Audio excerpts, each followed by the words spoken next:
예, 이제 다시 오랜만에 마태복음으로 돌아왔습니다. 이제 마태복음 설교를 제가 금년 말까지 끝내야 되겠다 이렇게 생각을 하고 이제 일정을 짜다 보니까 이제 오늘 본문이 이제 예수님이 십자가에 순환 받으시고 돌아가시는 장면이 12월 첫째 주에 딱 걸렸어요, 그렇죠? 그래서 이제 성탄을 앞두고 우리 12월 달의 설교는 예수님의 이번 주는 이제 순환과 십자가를 묵상해 볼 거고요. 다음 주는 부활입니다. 그리고 셋째 주일이 이제 성탄 주일이에요.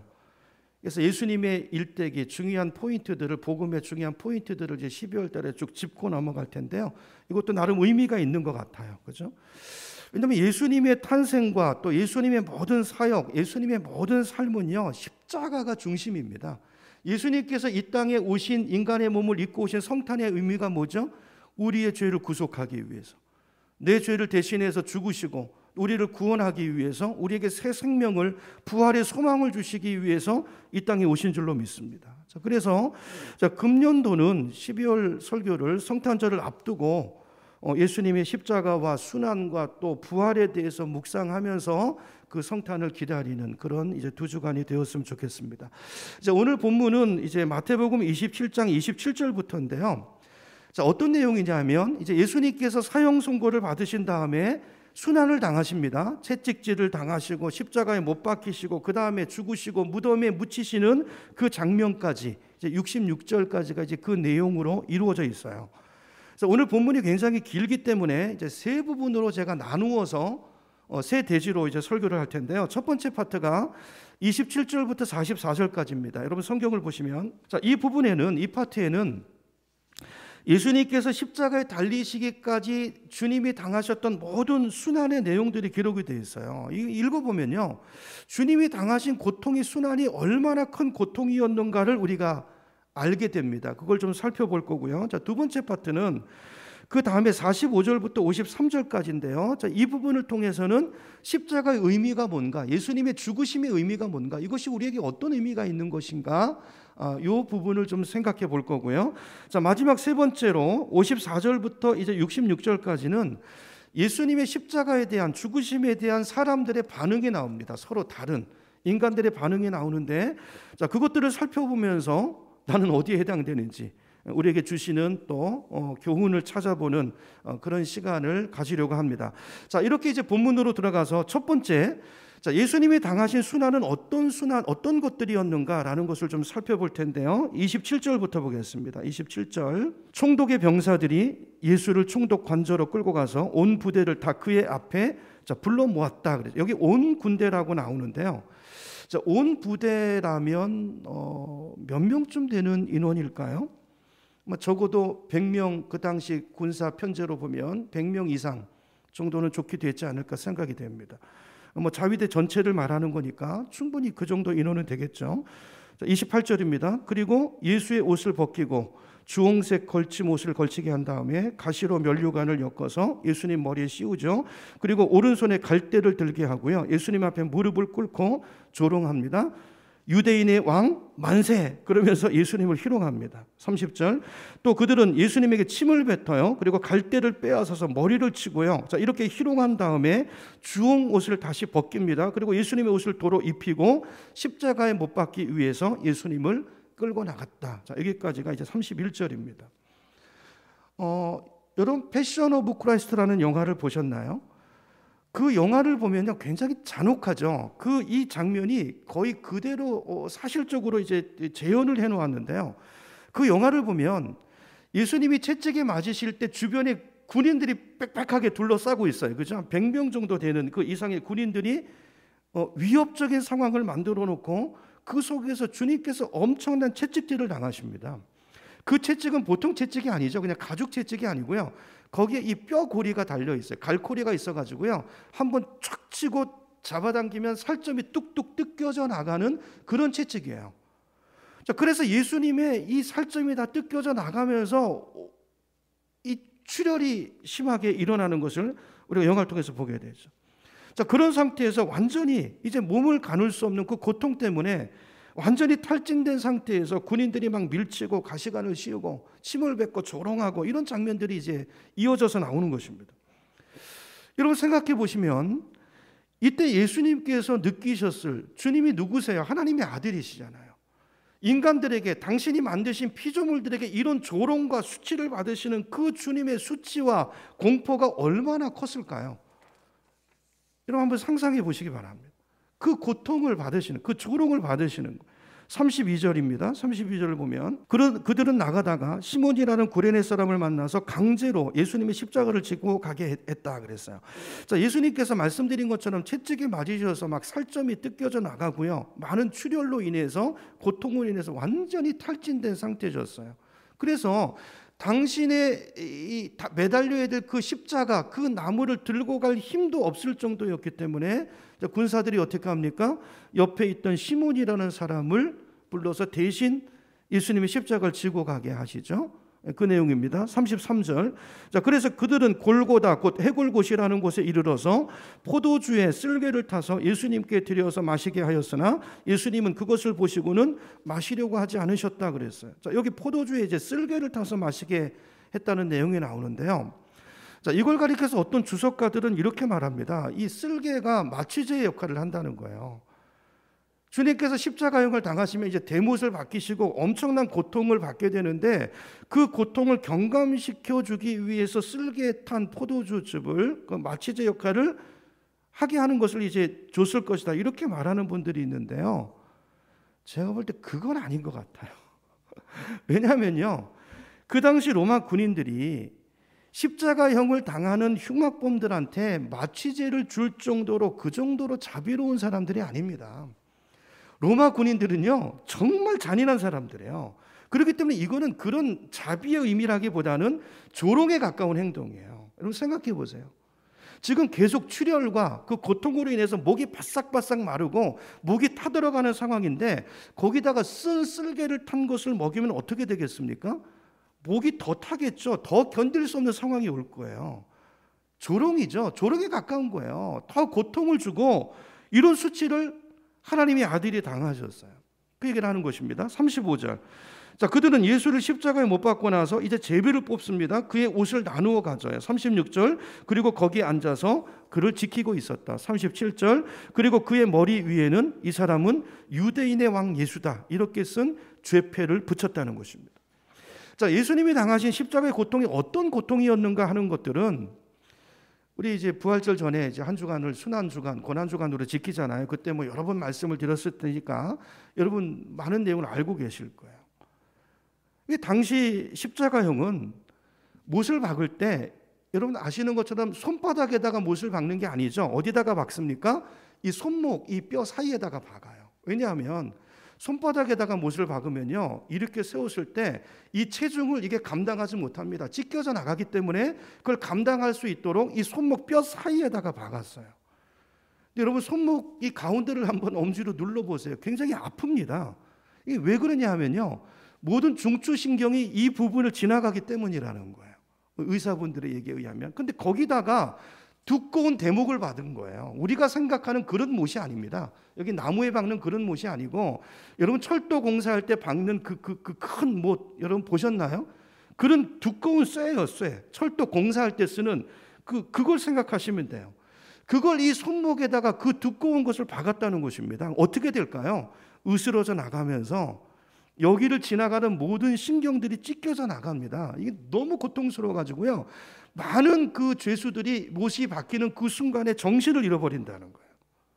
자, 그런 상태에서 십자가를 확 들어올립니다. 그러면 이 손이 갑자기 무게를 지탱하지 못하기 때문에 정신을 잃어버리는 상황이니까 확 중심이 내려오면서 어깨가 우두둑하면서 어깨가 나간다는 거예요. 탈골이 되는 거죠. 그런 상태에다가 발에다가 못을 박는 거예요. 그러니까 먼저 박아서 지탱할 수 있게 해놓고 올리는 게 아니라 손목에 박아놓고 올린 다음에 그 상태에서 발에다가 목을 박는다는 것입니다. 그러니까 이미 부러져 나가고 숨도 쉴 수 없는 엄청난 고통이에요. 여러분, 그래서 십자가형은요, 인간이 고안해낸 모든 사형제도 중에서 가장 치욕스럽게, 그리고 가장 처참하게 사람을 죽이는 방법인데, 거기 누가 달리셨어요? 하나님의 아들이신 예수님께서 그 십자가에 달리셔서 당신이 만든 그 피조물로부터 조롱을 받으시고 침뱉음을 받으시고 그 고난을 당하시는 거예요. 오늘 본문을 보면 그렇게 해놓고 하나님의 아들을 그렇게 해놓고 그 밑에서 사람들이 예수님을 또 조롱해요. 39절 가보세요. 39절 보면 지나가는 사람들이 머리를 흔들면서 예수를 모욕합니다. 뭐라고 말하냐면 성전을 허물고 사흘 만에 짓겠다던 사람아, 네가 하나님의 아들이라고? 너나 한번 구원해보지, 십자가에서 한번 내려와 보지, 그랬다는 거예요. 그와 같이 대제사장들도 41절입니다. 율법학자들과 장로들과 함께 조롱하면서 말합니다. 그가 남은 구원했으나 자기는 구원하지 못하는가 보지. 아니 이스라엘 왕이라면서 그럼 지금 십자가에서 한번 내려와 보라지. 그러면 우리가 그를 믿을 텐데 말이야. 그가 하나님을 의지했으니 하나님이 원하시면 하나님이 이제 구원해 보라지. 하나님을 모욕하고 하나님을 조롱합니다. 여러분, 어쩌면 예수님께서 받으신 고통은요, 십자가 그 자체가 주는 그 육신에 오는 그 고통보다도, 여러분 생각해 보세요. 여러분도 진짜 힘들 때가 언제입니까? 자존심 상할 때잖아요. 누가 내 자존심을 무너뜨리고 인격적으로 짓밟을 때지 않습니까? 아마 예수님도 그러셨을 거예요. 하나님의 아들로서 인간들의 이런 조롱과 멸시가 더 견디기 힘들지 않았을까요? 창조주 하나님께서 피조물들에게 이런 조롱을 당하는 그 고통을 겪으면서 예수님은 십자가 위에 달려 계신 거예요. 자, 근데 여기서 우리가 잊지 말아야 될 것이 뭐냐면 예수님이 순환 받으신 것은 누구 죄 때문입니까? 내 죄 때문이라는 거예요. 예수님의 고통이 이렇게 큰 고통은 뭘 말하는 거예요? 그만큼 내가 지은 죄가 내 죄 때문에 달리신 건데, 고통이 그렇게 극심한 고통을 받으신 것은 우리의 죄가 그만큼 중하고 우리가 지은 죄가 그만큼 컸다는 것이죠. 그래서 그 많은 고난을 주님이 받을 수밖에 없었다는 것입니다. 주님이 받으신 고난은 내가 받았어야 될 죄값이라는 거예요. 근데 만약에 주님의 이 십자가가 없었다면, 또 우리가 예수님을 만나지 못했다면 주님이 받아내신 이 모든 순환은 이제 누가 겪어야 될 일인 것입니까? 내가 겪어야 될 일이라는 거예요. 그걸 하나님의 아들이 지금 이 자리에 골고다 위에서 지금 나 대신 그 고난을 받아내고 계시는 거예요. 우리가 이 사실을 안다면 우리는 살면서 적어도 이런 말들은 안 해야 될 것 같아요. 내가 무슨 죄가 있다고 그래? 라든지, 우리 그런 말 하잖아요. 내가 뭔 죄가 있어? 뭐 이런 말. 그래도 나 정도면 괜찮은 사람 아니야? 이런 말들. 여러분, 저나 여러분이나 괜찮은 사람 아닙니다. 괜찮은 사람 아니에요. 오늘 보면 나 때문에 예수님이 그 모든 순환을 당하셨다는 것을 여러분 기억하셔야 돼요. 여러분, 우리가 포장하고 있는 거예요. 여러분, 내 마음의 동기와 내 속을 다 알아보세요. 여러분, 누가 나와 함께 있을 사람이 누가 있습니까? 여러분의 그 속마음을 다 알아봐요. 여러분, 부부인들 같이 살 수 있겠어요? 그걸 안다면? 여러분, 우리는 죄인입니다. 죄인이에요. 예수님의 고통이 이만큼 컸다는 얘기는 그만큼 내 죄가 이렇게 심각한 죄라는 얘기를 오늘 우리에게 말씀하고 있는 거예요. 예수님이 아니었다면 이 모든 고난은 다 내가 당해야 될 고난이고, 십자가 위에 매달려 있어야 될 사람은 바로 저와 여러분이라는 것입니다. 마지막 그 심판의 날에 이 심판이 우리를 기다리고 있는 영원한 저주 가운데 멸망할 수밖에 없는 것이 바로 우리의 존재들이라는 거예요. 근데 예수님의 순환과 관련된 구절들을 이제 오늘 본문에 나와 있는 것들을, 그 부분들을 다 살펴보면요, 전부 이게 다 구약에 예언된 말씀들이 성취된 거예요. 그냥 우연히 갑자기 일어난 일이 아니라 다 예언된 말씀들이라고요. 예를 들어서 몇 군데 볼까요? 자, 주님께서 로마 병정들에게 당하는 수치는요, 이게 어디 나오냐면 이사야서 50장 6절에 나와요. 그 말씀의 성취예요. 스크린 보고 제가 읽습니다. 이사야가 예수님 받으실 순환에 대해서 이렇게 예언합니다. 나는 나를 때리는 자들에게 등을 맡겼고, 채찍이 맞으시잖아요. 내 수염을 뽑는 자들에게 뺨을 맡겼다. 내게 침을 뱉고 나를 모욕하여도 내가 그것을 피하려고 얼굴을 가리지도 않았다 그래서. 예수님 채찍에 맞으시고 침뱉음 당하신 것, 하나님의 아들, 이게 예언되어 있다는 거예요. 또 34절에 쓸개탄 포도주를 먹였다는 것은요, 이게 시편 69편에 나와요. 시편 69편 21절인데요. 제가 읽어봅니다. 그들이 쓸개를 나의 음식물로 주며 목마를 때 초를 마시게 하였사오니, 나오죠. 또 병사들이 예수님의 옷을 나누어 갖는 장면도 시편 22편 18절에 나옵니다. 나의 겉옷을 원수들이 나누어 가지고 나의 속옷도 제비를 뽑아서 나누어 가집니다. 자, 그리고 십자가에 매달려 있을 때 밑에서, 십자가 밑에서 그 위를 올려다보면서 조롱했던 그 조롱도 마찬가지로 시편 22편에 나와요. 나를 보는 자는 다 나를 비웃으며 입술을 삐죽거리고 머리를 흔들며 말하되 그가 여호와를 의탁하니 구원하실걸, 그를 기뻐하시니 건지실걸. 조롱한다. 여러분, 이거 말고도요 수많은 구절들이 전부 다 고스란히 구약에 다 예언돼 있어요. 그게 성취되는 거예요. 자, 이게 우리에게 뭘 말해주는 것일까요? 예수님께서는 이 모든 것을 알고 계셨다는 거예요. 이 모든 말씀들이 나를 향한 나에게 이루어질 예언의 말씀들이 이제 내가 오므로 내 인생 가운데 내 삶 속에 성취될 것이라는 것을 알고 계셨다는 것입니다. 이 말은 바꿔 말하면 십자가 위에서 당하실 그 순환, 그 고통도 주님은 다 알고 계셨다는 거예요. 그걸 알고 계시면서, 그걸 아시고 예수님은 인간의 몸을 입고 그 순환을 받으시고 그 죽음을 죽으시기 위해서 이 땅에 오신 거예요. 그게 바로 성탄인 것입니다. 성탄은요, 하나님의 아들이신 예수님께서 말씀드린 것 같은 이와 같은 순환을 받아내고 이 죽음을 죽으시기 위해서 날 위해 죽으시고 날 위해 다시 사셔서 우리에게 부활의 생명을 주시기 위해서 연약한 한 인간이 돼서 죽임당할 어린 양으로 오신 날인 거예요.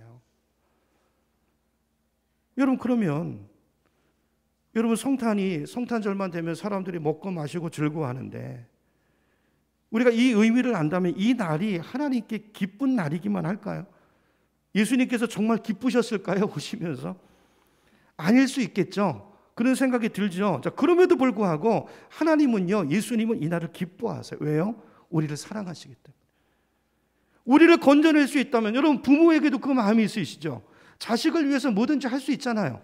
그 마음, 그 사랑이 성부 아버지의 마음 속에 있었고 그 사랑으로 아들을 내어주신 것이고 그 아들은 아버지의 마음을 알고 그 아버지의 뜻에 순종해서 그 죽음을 죽어내므로 그 희생을 대가를 지불해서 하나님이 사랑하시는 그 영혼들을 건져내기 위해서 그 죽음을 죽으시기 위해서 이 땅에 오셨다는 것입니다. 그래서 누가복음 이 복음서를 보면요, 성탄의 기쁨을 축하하는 내용들이 많이 있는데 그 중에 한 구절을 읽어보면요, 누가복음 2장입니다. 13절인데요. 호련히 수많은 천군이 그 천사들과 함께 하나님을 찬송하여 이르되 지극히 높은 곳에서는 하나님께 영광이요 땅에서는 하나님이 기뻐하실 사람들 중에 평화로다 하니라 그랬어요. 여러분, 이런 말씀들을 보면, 자, 지금 주님이 당하실 고난을 살펴봤잖아요. 그리고 이 모든 것이 우연히 이루어진 것이 아니라 예언된 것, 주님은 아시고 이 고난의 자리로 들어가신 것을 보면 우리 인생을 향한 하나님의 사랑이 얼마나 깊고 큰 것인가를 알 수가 있는 것이죠. 주님은 다 아시고 아시면서도 기꺼이 우리를 위해서 그 순환을, 주님이 그 고난을 받으셔야 우리가 그 순환을 받지 않고 구원받겠기에 기꺼이 기쁜 마음으로 그 일을 감당하시고 이 땅에 그 일을 위해서 오셨다는 것입니다. 그래서 복음성가에 보면 그런 찬양이 있지 않습니까? 하나님은 우리에게 전부를 주시기까지 나를 사랑하시네. 모든 수고와 고통의 짐을 지시며 나를 사랑하시네. 모든 고통의 짐을 질 만큼 그렇게 나를 사랑하셨던 하나님이 세상을 이처럼 사랑하사, 이처럼은 이렇게인 것입니다. 이처럼 사랑하사, 그 사랑, 우리를 향한 그 사랑이 어떤 사랑인가가 정확하게 표현된 자리가 바로 십자가의 자리라는 거예요. 그 사랑이 표현된 것이 또 성탄이라는 것입니다. 오늘 우리가 이것을 기억하면서 성탄절을 맞아야 될 거예요. 그냥 기쁨이 아니고 이 의미를 담고 있는 기쁨이 되어야 될 줄로 믿습니다. 두 번째로 성탄을 맞이하면서 우리가 기억해야 될 것, 두 번째는요, 예수님이 당하신 이제 순환의 의미인데요. 자, 그렇다면 이것이 어떤 의미가 있는가, 우리 삶에 이 고난 당하신 것이, 이제 살펴볼 텐데요. 45절부터 봅니다. 45절입니다. 낮 12시부터 어둠이 온 땅을 덮어서 오후 3시까지 계속되었다. 3시쯤에 예수께서 큰 소리로 부르짖어 말씀합니다. 엘리 엘리 라마 사박다니, 그것은 나의 하나님 어찌하여 나를 버리셨습니까? 그런 뜻이죠. 47절. 자, 거기 서 있는 사람들 가운데 몇 명이 이 말을 듣고서 말합니다. 이 사람이 엘리야를 부르고 있구나. 자, 그러자 그들 가운데 한 사람이 곧 달려가서 해면을 가져다가 신포도주에 적셔서 갈대에 꿰어서 그에게 마시게 합니다. 그러나 다른 사람들은 어디 엘리야가 와서, 엘리야를 부르는 걸로 생각하니까 엘리야가 와서 그를 구하나 한번 두고 보자 그랬다는 거예요. 자, 이제 여기서 이제 우리가 생각해 보려고 하는 것은 첫 번째로 이제 어둠이 온 땅을 덮었다는 말씀인데요. 이 의미가 뭘까요? 어둠이 온 땅에 덮였어요. 시간이 언제예요? 낮 12시부터 3시까지. 이건 정상적인 자연의 그 순리는 아니죠. 그러니까 이건 뭘 말하는 걸까요? 아마도 인간의 죄를 향한 하나님의 참을 수 없는 분노를 말하는 걸 거예요. 그 모든 저주를 당신의 아들에게 쏟아붓고 있는 그 상황을 말하는 것입니다. 그러니까 예수님께서는 하나님과 완전히 단절된 상태에서 그 순간 지옥을 맛보고 계시는 거예요. 복음서를 보면 예수님께서 이제 지옥을 말씀하실 때 가끔 그런 얘기를 자주 하시잖아요. 너희가 바깥 어두운 곳에 쫓겨나서 이를 갈미 있을 것이다. 주님이 그런 말씀하셨는데 지금 주님이 지금 말씀하신 그 상황을 맡고 계시는 거예요. 하나님과 완전히 격리된 그 상태에서 어둠만이 있는 그 고통이 얼마나 크셨던지 주님이 이렇게 부르짖습니다. 엘리 엘리 라마 사박다니 그랬어요. 하나님 어찌하여 나를 버리시나이까? 그 외마디 소리를 남기고 이제 목숨이 떠나가시는데 여러분 이거 우리 생각해봐요. 여기서 우리가 생각해봐야 될 것이 뭐냐면 자, 예수님이 이렇게 운명하시는데 주님이 이제 인간의 몸으로 오셔서 죽으시잖아요. 죽으시기 위해서 인간이 되신 거잖아요. 신은 안 죽잖아요. 자, 그랬는데 여러분 그러면 인간이 사람이 왜 죽는 것입니까? 사람이 왜 죽죠? 늙어서 죽나요? 병 들어서 죽나요? 아니요. 병 안 들어도 죽어요. 어린애도 죽잖아요. 사람이 죽는 것은 늙어서 죽는 것도 아니고 병 들어서 죽는 것도 아니고 사고로 죽는 것도 아니고 죄 때문에 죽는 것입니다. 로마서 6장 23절에 보니까 죄의 싹은 죽음이고 하나님의 선물은 우리 주 예수 그리스도 안에서 누리는 영원한 생명입니다 그랬어요. 그러니까 인간은 죄 때문에 내 죄 때문에 죽는 것인데 자 근데 예수님은 하나님의 아들이시잖아요. 그럼 예수님은 죄가 있습니까 없습니까? 없어요. 어떤 죄도 없으세요. 성경이 여러 군데서 그걸 말하고 있습니다. 한 군데를 볼게요. 히브리서 4장 15절 우리의 대제사장은 예수님을 말하는 거예요. 예수님은 우리의 연약함을 동정하지 못하시는 분이 아닙니다. 그는 모든 점에서 우리와 마찬가지로 시험을 받으셨지만 그러나 죄는 없으십니다 그랬어요. 여러분 예수님은 죄가 없으세요. 죄를 모르세요. 아니 죄를 모르는 분이 죄가 없는 분이 그럼 어떻게 죽죠? 아까 죽음은 죄 때문에 오는 거라고 그랬잖아요. 그러면 예수님께서는 본인 죄 때문에 죽는 것은 아니고 당신은 죄가 없으니까 그러면 누구 때문에 죽는 것입니까? 바로 우리 죄 때문이라는 거예요. 이게 구약의 제사가요 바로 이 십자가를 바라보는 거예요. 여러분 죄 지을 때 인간이 하나님 앞에 나가기 위해서는 어린 양을 잡아서 짐승을 잡아서 제사를 드리고 나가는데 제사의 의미가 뭐냐면 죄를 가지고 하나님 앞에 나가지 못하기 때문에 내 죄를 어떻게 하는 거예요? 대신 내 죄 때문에 죽을 그 짐승에다가 내 죄를 전가하는 거죠. 얹어가지고 내 죄를 지고 그 짐승은 죽는 거예요. 그러면 내 죄는 어떻게 됐습니까? 죄값이 사망이니까 죽음으로 값이 지불됐죠. 그러니까 죄가 없는 상태, 그 상태에서 하나님 앞에 나가는 것인데 이건 상징이죠. 아니 짐승이 어떻게 우리 죄를 사하겠어요? 그 상징이고 그 나를 대신해서 제사에 죽는 어린 양은 누구를 가리키는 거예요? 예수 그리스도. 그 죽음을 예수님이 죽으신 거예요. 그러므로 오늘 예수님의 죽으심은 바로 나의 죄를 짊어지고 가는 하나님의 어린 양으로서 내 죄값을 지고 죽는 죽음인 것입니다. 교리적인 얘기죠. 그러니까 우리 죄 때문에 죄가 없으신 하나님의 아들이 죽으심으로 인해서 우리 죄값이 지불되고 우리 죄 문제가 해결됐다는 거예요. 자, 그걸 말하는 게 51절입니다. 51절로 가보세요. 오늘 본문 51절. 자, 그런데 보아라, 성전 휘장이 위에서 아래까지 두 폭으로 쭉 갈라집니다. 여러분, 성전 휘장이 뭐죠? 성전 휘장은 이스라엘 백성들이 하나님을 만날 때 이 성막을 지었는데 모세가 하나님의 지시를 따라서 성막을 지었는데 성막 안에는 성소와 지성소가 있습니다. 그 사이를 가로막고 있는 막이에요. 그게 휘장인데 그게 쫙 갈라졌다는 거예요. 여러분 성소나 지성소는 자세한 거는 어성경이 읽어진에 오셔서 배우십시오. 성소와 지성소는요 둘 다 거룩한 곳이고 인간이 함부로 들어갈 수 없는 곳이지만 그 중에서도 특별히 지성소는요 정말 들어갈 수 없는 곳이에요. 사람. 왜냐하면 그 안에는 뭐가 있냐면요 지성소 안에는 언약궤가 있습니다. 이런 언약궤가 있는데 그 언약궤 위에 하나님이 임재하세요. 이 언약궤 위에 그 시온자라고 그래요. 거기 하나님이 임재하시는 곳이에요. 그러므로 하나님이 임재하시는 곳에 사람이 아무렇게나 나가면 어떻게 될까요? 죽습니다. 죽어요. 그래서 특별히 정해진 사람, 그 사람도 복잡한 예식을 거쳐가지고 이 사람이 대제사장인데요. 그 사람도 1년에 한 번밖에 그 앞에 못 들어가요. 잠깐, 그것도 잠깐 들어갈 수 있어요. 어떤 일을 보기 위해서. 들어갈 때도 정말 정결하게 하고 조심하지 않으면 죽을 수 있는 그런 곳이 지성소예요. 그래서 막아놓은 거예요. 휘장이 있었던 거예요. 그게 뭘 말하는 거냐면 하나님은 우리 인간과 차원이 다른 분이라는 거예요. 너무나 크시고 너무나 거룩한 분이기 때문에 죄를 가지고 있는 인간이 그분 앞에 그분을 직접 뵐 수 없다는 것입니다. 그래서 휘장으로 가려놓은 거예요. 근데 예수님께서 죽으시는 그 순간에 휘장이 어떻게 됐어요? 쫙 갈라졌어요. 쫙 갈라졌어요. 그 막이 이제는 필요 없어졌다는 뜻이죠. 그렇죠? 더 이상 하나님과 인간을 구분하던 구분이 필요 없어졌어요. 무엇 때문에요? 예수님 십자가 때문에. 십자가의 의미가 뭐예요? 그 위에서 내 죄가 정리됐기 때문에. 그래서 이제는 누구든지 담대하게 하나님의 보좌 앞에 하나님 만나기 위해서 직접 그 앞에 나갈 수 있는 것입니다. 이제는 구약시대와 같은 복잡한 제사 제도가 필요 없어요. 주님 만나기 위해서 여러분 생각해 보세요. 그게 얼마나 복잡한가. 양을 잡고 소를 잡고 그 절차가 다 필요 없어졌어요. 그러니까 성전도 필요합니까? 이제 필요하지 않습니까? 성전도 필요 없어요. 왜요? 성전은 뭐 하는 데인데요?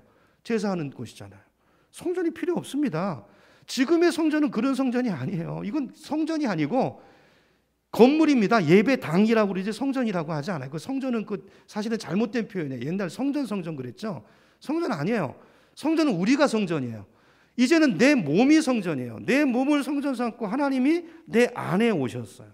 하나님과 우리 사이가 이만큼 가까워진 것입니다. 이제는 중보자를 필요로 하지 않아요. 우리가 제사장이. 목사가 제사장이 아니에요. 여러분이 저를 통해서 하나님을 만나시는 게 아니고 여러분 안에 하나님이 와 계시고 직접 1대1로 하나님과 교제할 수 있도록 예수님의 십자가가 그 길을 열어놓으신 것입니다. 아멘이시죠? 누구를 통해서 나가는 게 아니에요. 물론 예수님을 통해서 나가는 거지만 어떤 사람이 필요하지 않다라는 이게 이제 십자가의 의미예요. 그러니까 예수님께서 다시 정리하면요. 6월절 어린 양이 되셔서 그 구약시대 제사제도를 생각해 보세요. 당신의 몸을 하나님께 화목 제물로 드리심으로 인해서 이제 우리가 하나님 앞에 가까이 나갈 수 있는 길이 열린 거예요. 그걸 보여주는 게 휘장이 쫙 갈라진 사건이 상징적으로 이렇게 말해주는 것입니다. 자, 메시지가 뭐라고요? 이제는 더 이상 하나님이 나에게 먼 분이 아니고 가까운 분이라는 거예요. 나와 함께, 내 안에 나와 함께 하는 분이고 내가 언제든지 찾을 수 있는 분이고 내가 언제든지 붙들고 의지할 수 있는 분이고 영원토록 나를 떠나지 않는 분이고 그렇게 하나님은 사랑의 하나님으로 따뜻하게 우리 안에 다가와 계시는 임재하 계시는 임마누엘의 하나님이시라는 것입니다. 이게 어디서 이루어졌어요? 십자가에서 이루어진 거예요. 이게 십자가가 우리에게 던져주는 메시지인 것입니다.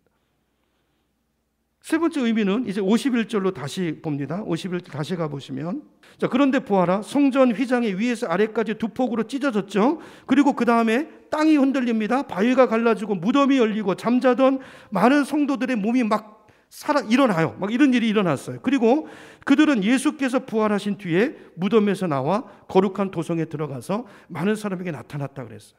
자, 이 사건은 뭘 말하는 거냐면 장차 일어날 부활의 서막을 말하는 것입니다. 부활의 전조를 말하는 거예요. 여러분 부활이 있습니다. 아멘이십니까? 여러분 부활하십니다. 노멘이세요? 부활이 있어요. 그러니까 이게 전조라는 거예요. 전조. 그러니까 예수님께서 부활하실 뿐만이 아니라 성도들도 주님과 함께 부활해서 영원히 살게 될 거라는 거예요. 그 첫 열매로 예수님의 부활이 이제 장차 나타날 거, 그 전조를 지금 그 십자가 위에서 이 일이 지금 일어나고 있는 거예요. 서막을 보여주고 있는 거예요. 사도 바울은 고린도전서 15장이 부활장이죠. 그 고린도전서 15장 12절에서 부활을 이렇게 설명합니다. 제가 읽습니다. 그리스도께서 죽은 사람 가운데서 살아나셨다고 우리가 전파하는데 어찌하여 여러분 가운데 더러는 죽은 사람의 부활이 없다 말합니까? 여기 여러분은 누구예요? 교인들이에요. 교인들 중에서도 부활이 어디 있어? 여러분 그러지 마시기 바랍니다. 지금 그런 분들한테 말씀하는 거. 부활이 어디 있어? 그러지 마시라는 거예요. 죽은 사람의 부활이 없다면 그리스도께서도 살아나지 못하셨을 것입니다. 그리스도께서 살아나지 않으셨다면 우리의 선포도 헛되고 여러분의 믿음도 헛된 것입니다. 부활이 어디 있어? 그러려면요, 교회 나올 필요 없다는 거예요. 뭐 여기 와서 시간 보내세요. 나가서 더 재밌게 노시지. 부활이 있다는 거예요. 있다는 거예요. 그래서 우리가 나와서 예배하는 거예요. 여러분, 그 명확히 하셔야 돼요. 그렇죠? 여러분, 예수님의 부활은 우리 신앙의 모든 것입니다. 부활이 없으면 우리는 아무것도 아니에요. 저는 사기치는 거예요. 감옥에 넣으셔야죠. 모든 것이 다 부활 속에 담겨져 있어요. 여러분, 예수님이 당하신 모든 순환, 십자가의 죽으심, 이 모든 것의 목적이 뭐예요? 부활에 있어요. 부활에. 결국은 우리에게 하나님께서 부활의 생명을 주시기 위해서 주님께서 그 모든 고난을 받아내시고 겪어내신 것입니다. 그래서 부활은 우리에게 있어서 전부예요. 우리 신앙의 모든 것이에요. 그래서 우리는 부활의 소망을 가지고 사셔야 되고요. 이 땅에 살 때 어떤 어려움이 있어도 그게 끝이 아니에요. 부활이 있습니다. 우리는 그렇게 끝날 사람들이 아니에요. 부활의 소망을 가지고 사시고 부활의 소망을 전해야 될 사명이 우리에게 있어요. 우리에게 있어요. 정리하면 여러분, 예수님의 죽음이 우리에게 가져다 준 게 뭐예요? 이 어둠이 있었죠. 어둠. 이 어둠은 뭡니까? 하나님의 저주를 예수님 받아내신 거예요. 이 저주는 나에게 올 저주죠. 십자가를 통해서 우리에게 있는 어둠이 다 물러가고 우리의 생명의 빛이 임한 거예요. 휘장은 뭡니까? 하나님께 나아갈 길을 열어주신 거예요. 그죠? 이제는 제사가 필요 없어요. 내가 성전이에요. 내가 성전. 성전도 없어졌어요. 성전 제도, 제사 제도 다 폐하여졌습니다. 지금 없어요. 내가 제사잖아요. 내가. 그래서 내 몸을 산 제물로 드리라 그랬잖아요. 내 몸이 성전이에요. 성전. 우리에게 주님께 나아갈 길을 열어주시고 부활의 소망을 주신 것입니다. 자, 성탄절은 어떤 날입니까? 바로 이 모든 일들을 이루시기 위해서, 구약에 예언된 모든 말씀을 이루시기 위해서 주님께서 이 땅에 오신 날이라고요. 다시 묻습니다. 이 날이 하나님께 기쁨이었을까요? 당연하죠. 하나님은 너무 기쁘셨어요. 왜요? 우리를 너무나 사랑하셨기 때문에. 당신이 당할 고난을 모르고 오셔서 고난을 받으신 게 아니고 우리의 구원이 이루어지기 위해서 이런 일들이 다 있어야 됨을 주님은 아시고 그 고난을 겪어내시고 기꺼이 받으러 오심에도 불구하고 이 성탄은 주님에게 너무 큰 기쁨이었다는 거예요. 왜요? 우리 구원을 바라보고 계신. 그곳으로 인해서 우리가 누릴 그 자유, 죄 가운데서의 해방, 그것을 주님은 바라보시고 기꺼이 그 고난을 받아내고 계시는 것입니다. 이걸 알기 때문에 이 날은 우리에게도 기쁨인 거예요. 아멘이시죠? 우리가 기뻐하는 것은, 성탄의 기쁨은 세상 사람들의 기쁨과는 다른 기쁨이어야 되는 것입니다. 깊은 기쁨이 깊이가 있는. 마지막 세 번째로 성탄을 기다리면서 우리가 기억해야 되는 것, 세 번째는 십자가의 구원은 누구에게도 제한이 없는 구원이라는 거예요. 자, 54절부터 예수님의 죽음에 대한 인간들의 반응이 나오는데 한번 살펴보죠. 서로 다른 반응들이 있는데요. 자, 54절입니다.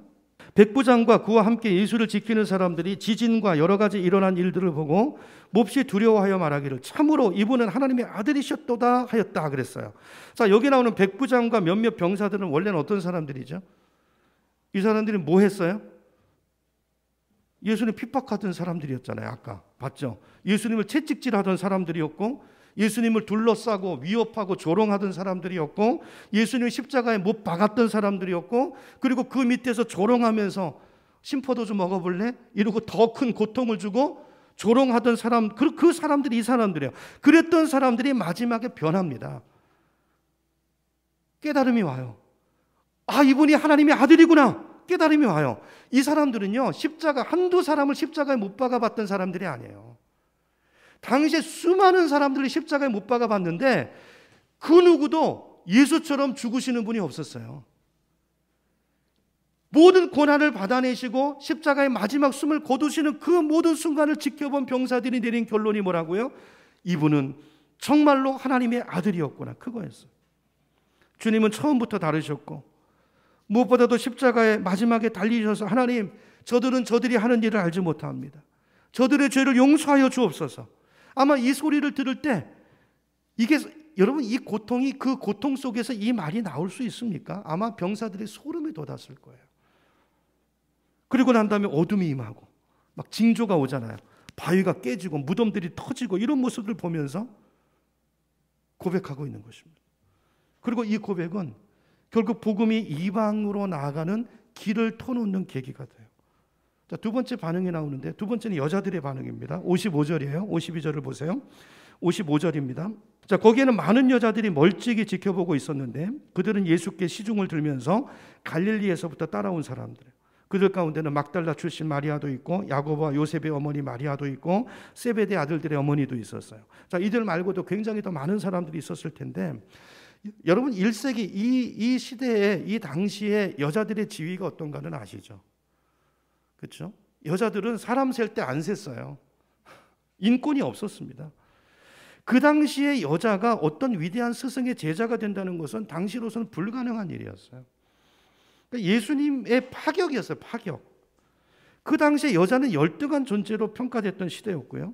언제나 열애였어요. 여자는 열애. 여자가 무슨, 그죠? 근데 원래 이게 하나님의 창조의 뜻은 아니죠. 하나님의 창조의 뜻은 뭡니까? 창세기 1장 27절을 보겠습니다. 창세기 1장 27절을 보면 제가 읽습니다.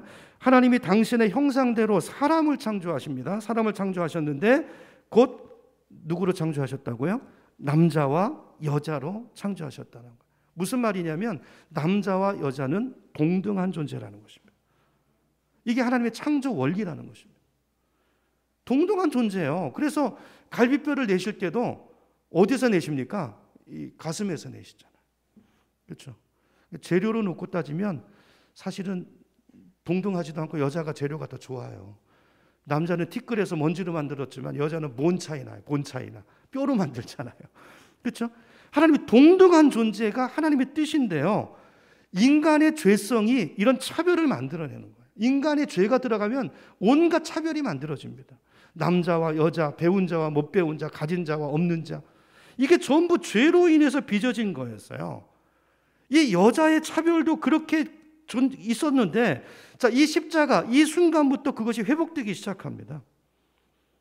성경에 그거를 기록하고 있어요. 하나님이 이 중요한 사건의 증인으로 삼았던 사람들이 누구냐면 여자들이었어요. 근데 그 당시에 여자는요, 법정에 가면요, 여자는 증인석에도 못 서요. 여자가 무슨 증인이야? 이러던 시대라고요. 근데 하나님은 그걸 뒤엎으시죠. 아이러니하게도 재밌게도 여자들을, 남자들은 다 도망가죠. 남자 제자들 어디 있습니까? 다 도망갔어요. 뿔뿔이. 여자들이 지키고 있는 그들을 불러서 부활의 증인으로 사용하시는 것을 성경이 말씀하고 있습니다. 여러분, 이 사건 이후로부터 1세기의 교회가 이 역할을 감당합니다. 사회적인 모든 불평등과 그 차별을 없애는 것이 바로 교회였어요. 교회 안에서부터 여자들의 인권이 확 변합니다. 사도행전으로 가보면 더 이상 여자는 열등한 존재가 아니에요. 동일하게 부름을 받고 동일하게 제자로 부름받고 동일하게 양육을 받기 시작하고, 사도행전 중간쯤에 가보면 여자들이 리더로 막 세워지기 시작해요.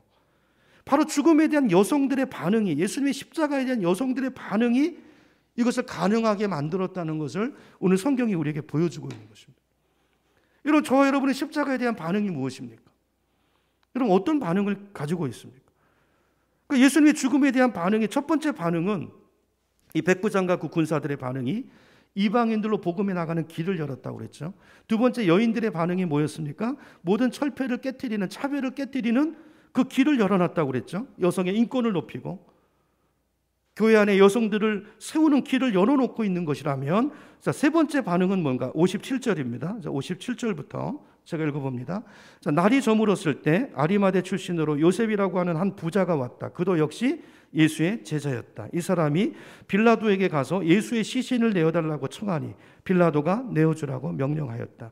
그래서 요셉은 예수의 시신을 가져다가 깨끗한 삼배로 싸서 바위를 뚫어서 만든 자기의 새 무덤에 모신 다음에 무덤 어귀에다가 큰 돌을 굴려놓고 갔다. 거기 무덤 맞은편에는 막달라 마리아와 다른 마리아가 앉아 있었다 그랬어요. 자, 여기 아리마대 요셉이 나오는데요. 이 사람이 어떤 사람입니까? 이 사람은요, 종교인이에요. 종교인. 바리새인이고 사내들은 공회 의원이었습니다. 예수님을 인정하기는 하는데 이 사람은 전에 어떤 신앙을 가지고 있었죠?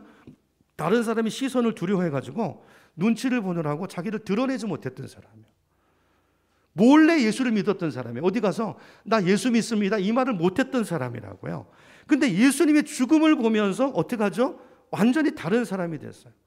누가 뭐라고 하든지 간에 드러내놓고 예수님의 죽음의 경의를 표하고, 그렇죠? 예수님의 시신을 장사하는 그 헌신을 드리는 것을 보게 됩니다. 그러니까 여기 마리 제자지, 그동안은 마리 제자였지, 지금 이 순간에 아리마대 요셉은 진짜 제자로 거듭나는 순간인 거예요. 여러분, 무엇을 말하는 것입니까? 여러분 혹시 종교 생활하고 있지 않습니까? 여러분, 종교는 우리 인간을 자유롭게 만들지 못합니다. 종교 생활하는 사람들은요, 사람을 두려워해요. 늘 사람을 의식해요. 사람의 시선이 중요해요. 근데 예수님의 제자가 됐을 때 그들은 정말 하나님을 만나고 나서 그들의 삶이 바뀌기 시작합니다. 진리가 그들을 자유케 합니다. 사람의 눈을 의식하지 않고 하나님 앞에서 살기 시작합니다. 내 안에 오신 그 하나님을 모시고 그 하나님과 동행하는 그 삶이 나의 모든 두려움과 걱정과 근심을 몰아내고 부활의 소망을 가진 참 제자로 그 사람의 인생을 바꿔놓았다는 거예요. 여러분, 무엇을 말합니까? 예수님의 죽음에 대한, 십자가에 대한, 부활에 대한, 진리에 대한 우리의 반응이 우리 인생을 바꿔놓을 수도 있고 아닐 수도 있다는 거예요. 여러분, 오늘 저와 여러분의 삶은 어떤 모습입니까? 한 가지 반응이 더 있는데요. 62절부터 봅니다. 62절. 이튿날 곧 예비일 다음 날에 대제사장들과 바리새파 사람들이 빌라도에게 몰려가서 말하였다. 각하 세상을 미혹하던 그 사람이 살아있을 때 사흘 뒤에 자기가 살아날 것이라고 말한 것을 우리가 기억하고 있습니다. 그러니 사흘째 되는 날까지는 무덤을 단단히 지키라고 명령해 주십시오. 혹시 그의 제자들이 와서 시체를 훔쳐가 놓고는 백성들에게는 그가 죽은 사람들 가운데 살아났다라고 말할지도 모르기 때문입니다. 그렇게 되면 이번 속임수는 처음 것보다 더 나쁜 영향을 미칠 것입니다. 그 말을 듣고 빌라도가 말합니다. 경비병을 내줄 터이니 물러가서 제주껏 지키시오. 그들은 물러가서 그 돌을 봉인하고 경비병을 두어서 무덤을 단단히 지켰다. 여러분, 이건 역사입니다. 역사. 실제로 그렇게 했다는 거예요. 무덤을 지켰다는 거예요. 여러분, 똑같은 하나님의 아들의 죽음을 놓고 사흘 안에 부활할 거라는 그 예수님의 말씀까지도 들어놓고, 그렇죠? 그들은 이렇게 반응하고 있어요. 여러분, 이런 반응을 보인 사람들의 인생에는 아무 일도 일어나지 않습니다. 정리하면 예수님의 죽음과 부활에 대한 두 가지 반응이 있어요. 하나는 적극적으로 믿음을 가지고 믿음을 보인 반응이 있습니다. 그런 사람들의 인생은 어떻게 됩니까? 놀라운 인생으로 변화돼서 부활의 소망을 가지고 주님의 영광을 위해서 사는 사람들이 되고, 그 말씀을 들었으면서도 보았으면서도 예수님의 죽음에 믿음으로 반응하지 않았던 사람들은 그냥 그 자리에 머물러 있었던 것입니다. 여러분, 이것은 오늘 우리 인생에도 똑같이 일어나는 일일 거예요. 여러분, 진리 앞에, 복음 앞에, 예수님의 십자가와 부활 앞에 믿음으로 반응을 하는 사람들이 우리 가운데는 있을 것이고, 그렇지 않은 사람들도 있을 것입니다. 여러분, 이 성탄을 맞아서 기다리면서 여러분, 예수님의 그 탄생을 맞이하기 전에 오늘 이 복음의 말씀을 통해서 우리는 이 진리의 말씀 앞에, 이 복음 앞에, 부활 앞에 어떻게 반응해야 할, 무엇을 반응해야 될 것인가, 오늘 다시 한번 이 말씀을 통해서 새롭게 결단하시고 바른 반응을 가지고 우리 인생이 변화돼서 남은 인생 이 주님 주시는 생명으로 놀라운 인생을 살 뿐 아니라 우리 안에 계신 하나님을 이 세상에 보여주며 살아갈 수 있는 그런 복된 인생을 걸어가시는 우리 모두가 되기를 예수님의 이름으로 축원합니다.